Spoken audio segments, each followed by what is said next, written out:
আসসালামু আলাইকুম। হ্যালো আমার বিগিনার আপুরা, আজকে তোমাদের জন্য দিব নেহারি রেসিপি। খুবই ইজি ওয়েতে আর খুব মজাদার করে যদি নেহারি রান্না করতে চাও তাহলে এই ভিডিওটা তোমার জন্য। শুরুতেই কিছু মশলা ব্লেন্ড করে নিব। এখানে আছে বড় সাইজের একটা টমেটো কুচি, 4-5টা পেঁয়াজ কুচি, বড় সাইজের একটা রসুন আর 2-3 ইঞ্চি সাইজের একটা আদা। এবার এই মশলাগুলোকে আমি ব্লেন্ড করে নিব। আর হ্যাঁ, এখনো অবশ্যই সবার ফ্রিজে গরুর পায়াগুলো রয়ে গিয়েছে, তো তোমরা চট জলদি নামিয়ে এই রেসিপিটা ফলো করে নেহারি রান্না করে ফেলতে পারো। এখানে আমি গরুর পায়াগুলোকে খুব ভালো করে ধুয়ে পরিষ্কার করে নিয়েছি। ওই যে মশলাটা আমি ব্লেন্ড করার জন্য নিয়েছিলাম ওই পুরোটুকু মশলাই আমি এখানে দিয়ে দিয়েছি। সাথে দিয়ে দিলাম 4-5টার মতো আরো পেঁয়াজ কুচি, সাথে দিয়ে দিলাম দারুচিনি আর তেজপাতা। এবার এখানে দিয়ে দিব জয়ত্রী, এলাচ আর লবঙ্গ। এবার দিব কিছু গুঁড়া মশলা। এখানে ধনিয়া আর জিরার গুঁড়া মিলিয়ে 4 চা চামচের মতো দিয়ে দিব। আমার একসাথে ব্লেন্ড করা ছিল, আপনাদের আলাদাভাবে গুঁড়া করা থাকলে 2 চা চামচ করে দিতে পারেন। এরপরে দিয়ে দিলাম 2 চা চামচের মতো হলুদ গুঁড়ো।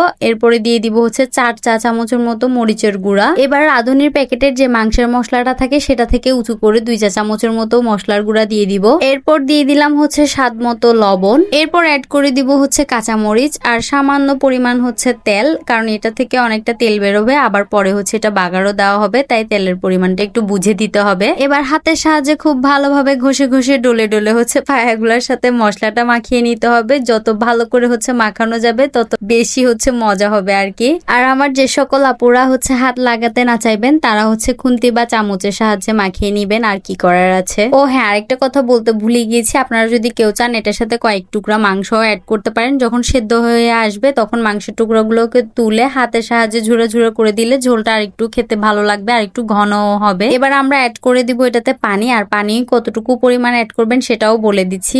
গরুর পায়াগুলো ডুবে যাবে এমন করে আপনাদেরকে পানি দিতে হবে, ঠিক ভিডিওতে যেমনটা দেখতে পাচ্ছেন। এরপর আমি বসিয়ে দিলাম চুলায় একদম হাই হিটে।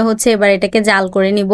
যখনই দেখবেন ঝোলটা এরকম ফুটে এসেছে তখন হালকা করে একটু নেড়ে চেড়ে দিয়ে এরপর আবারও ঢাকনা দিয়ে আপনারাও চুলার জালটাকে একদমই মিডিয়াম করে দিবেন। মিডিয়াম বলতে একদমই লো মিডিয়াম। এইবার এই আঁচেই এটাকে 6 থেকে 7 ঘন্টা জাল করবেন, আর ফাঁকে ফাঁকে একটু নেড়ে চেড়ে দিবেন। চলেন ওইটা জাল হতে থাক, আমরা একটা মশলা রেডি করে নিই। এখানে অল্প কিছু এলাচ আর অল্প কিছু জিরা নিয়ে নিয়েছি। এবার এগুলোকে হালকা করে টেলে নিব, আর চুলার আঁচটা একটু মিডিয়ামে রেখে টেলে নিতে হবে, না হলে মশলাটা পুড়ে যাবে, আর পুড়ে গেলে তো অবশ্যই স্বাদটা নষ্টই হয়ে যাবে, তাই না? এই মশলাটাকে এবার আমি ব্লেন্ড করে রেখে দিব, এটা আমার পরবর্তীতে কাজে আসবে। আর হ্যাঁ, এখন হয়তো বা আমার অনেক আপুরা বলতে পারেন যে এটা কি একটা দেখার মতো রেসিপি হলো নাকি? তো আমার মতো যেসব আনারি আপুরা আছে তাদের জন্য এটা অনেক বিশাল একটা রেসিপি। এই যে 6-7 ঘন্টা পর নিহারির লুক কিছুটা এমন আসবে। এই পর্যায়ে যদি আপনারা মাংসের টুকরা দেন সেগুলোকে তুলে নিয়ে হাতের সাহায্যে ছাড়িয়ে এরপর আবারও দিয়ে দিবেন ঝোলের মধ্যে।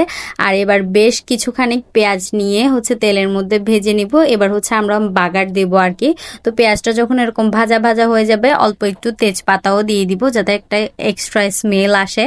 তো ভাজা হয়ে গেলে এবার আমরা সোজা নেহারিতে ঢেলে দিব। আর আমার গত একটা রেসিপি ভিডিওতে এক আপু বলেছিল আপনার রেসিপিটা ঠিক আছে, কিন্তু আপনার কথাটা আর একটু সুন্দর করে বলতে হবে, আপনার কথা বলার ধরন ঠিক নেই।